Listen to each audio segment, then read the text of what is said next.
Yo, what is going on, you guys? John Shea here, and today I wanted to do something a little bit different. I actually had a mentor recently tell me that essentially in the nicest way possible that I need to suck it up and eat shit for a little while, and I'm just going to be blunt about it.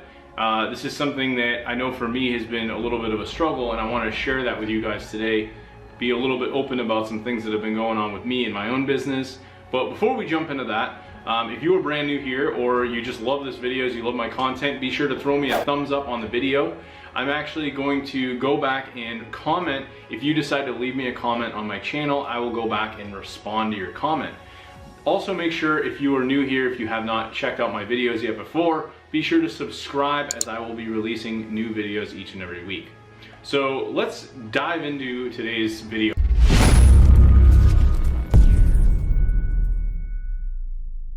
I really wanted to talk a little bit about this today.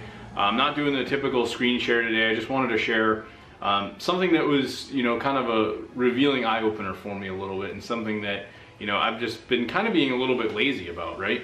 So over the last 5-6 years, I've been doing this online marketing thing, and I've had a lot of issues with the whole shiny object syndrome, right? I know everybody goes through this.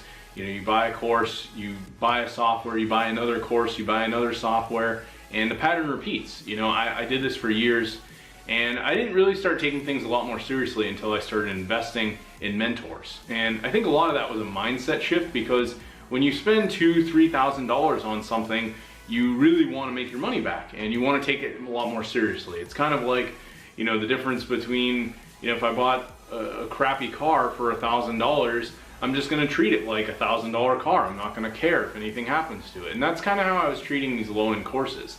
But if I had a $50,000 car with this like super nice interior, and I wouldn't even let people eat food in it, right? I would be taking care of it like it was my own child. And that's really how I like to look at a lot of this online course stuff and mentorship. So anyway, I recently hired a mentor earlier this year by the name of Gallant Dill. Gallant is a really awesome guy. He's a younger guy. He's actually younger than me. Believe it or not, I'm 33, and I believe Gallant is in his mid-20s. I don't know his exact age offhand, but he's a younger guy. He's got this really nice home, nice cars. He's got basically everything going on in his life that anybody could want in this space, right? And I had a conversation with him. He was a really cool guy, and he had put together a program that was all about getting more clients, right? And this is something I talk about. It's something I've had a fair amount of success with, but I had never built my thing into like this huge business, right?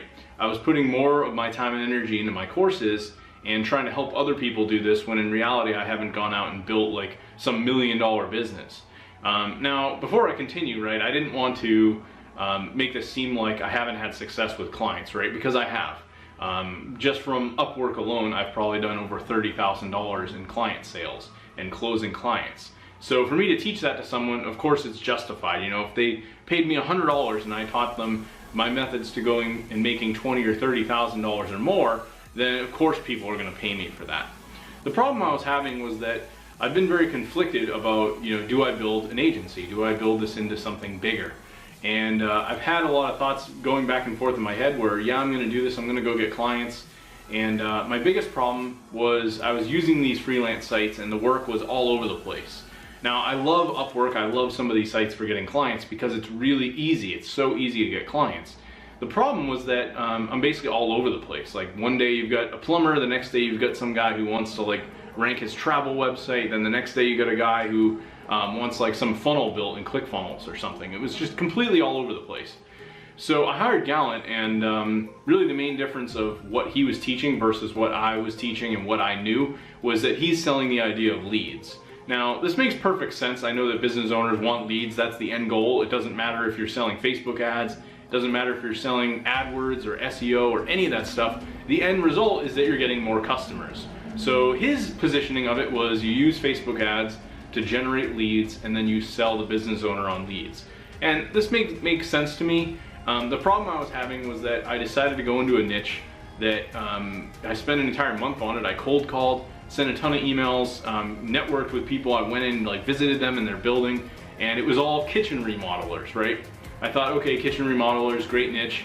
They have high-end demands. They have business that if they get a lead, it could be worth thousands of dollars, a huge job to redo a kitchen.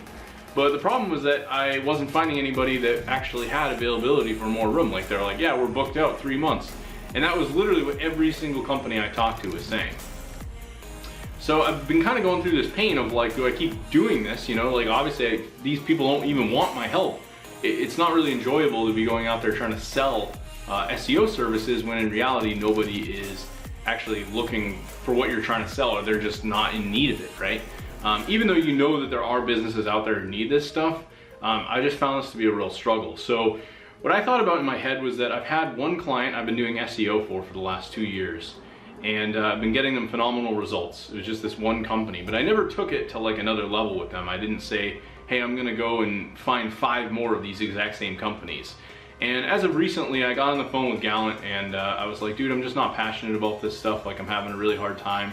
And he pretty much said in a nutshell, like, you should go out there and eat shit. And what he meant by that is, if I go out there and get, 20 more of these clients, right? I don't have to do this forever. I could do it for 6 months or for a year. And that could be enough money that I could reinvest into doing the things that I really want to do, like selling online courses or buying the things that I'd like to buy. Like in reality, I actually don't have a very big mortgage on my house. So with a little bit of work and effort and getting some new clients, I could most likely pay that off a lot faster. So what I've decided to do as of recently is start focusing on restoration companies, just like this mold company that I've already gotten results for. So one of the reasons I wanted to put this video together is, I think for a lot of you, if you're not niching down and you're just all over the place and you're taking jobs from all kinds of different opportunities, it's ultimately going to lead you to a burnout, kind of like what's happened to me. Like I have no real process or system because everything I'm doing is so one-off and unique in every circumstance with every client. Now, if I start working with these restoration companies, I could charge a flat rate, offer a very specific service. I'm going to offer local SEO. And in this particular case, if I start getting them more leads and more business, I can just do this and go and get more of these companies, help them get more results, and just keep charging them over and over for this kind of stuff. And ultimately build my income quite substantially by offering the same solution to all these same types of businesses. So I guess really the lesson here is, if you're struggling with client generation, maybe you've had a little bit of success, you've lost clients, you've gained new clients, or you're still trying to get your very first client, stick with it, because even me, someone who's been already doing this for several years, has already had some good success with it. I still struggle a little bit even to this day. And the biggest thing I think is really niching down and figuring out a system and building solutions around that niche so you can really help them, having something very specific that you offer them, and figuring out, how do I build this so I can scale it. So that's what I'm going to be working on over the next coming months. I'm going to see if I can try to get up to 10 clients in this one niche. And again, hopefully this has been a little bit of a lesson for you guys. If you want to learn how I got started with clients and how I went out and got my very first client, how I've literally closed thousands in website deals and SEO already, you can actually go and check out my guide. I call it the 7 steps to starting and growing an SEO consulting business. I'll leave a link in the description, and if you check the info card, I'll have that up there as well. And just opt in, read that ebook that I put together for you, and go through my emails and let me know if you have any questions. Again, be sure to subscribe and like the video, and again, thank you for being here, and I'll catch you in the next one.